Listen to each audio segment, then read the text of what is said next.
నమస్కారం. ఈటీవీ 360కి స్వాగతం. ముందుగా ప్రధాన అంశాలు. ప్రధాని అధ్యక్షతన భద్రతా వ్యవహారాల కమిటీ భేటీ. పహల్గాం ఉగ్రదాడిపై ప్రధానంగా చర్చ.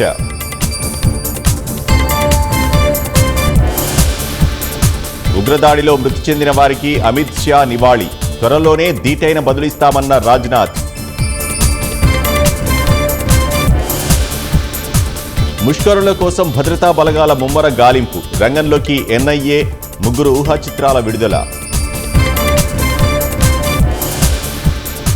పహల్గాం దాడి వెనుక లష్కరే తోయిబా ఉగ్ర సంస్థ హస్తం.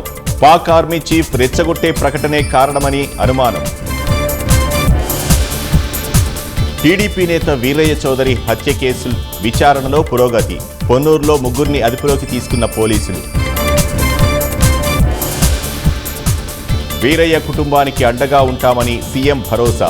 నేర రాజకీయాలు చేసేవారిని ఉపేక్షించబోమని హెచ్చరిక. పిఎస్ఆర్ ఆదేశాలతోనే ఫోర్జరీ డాక్యుమెంట్లు, నకిలీ ఆధారాల సృష్టి.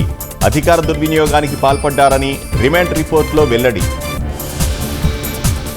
10వ తరగతి ఫలితాల్లో బాలికలదే పైచేయి.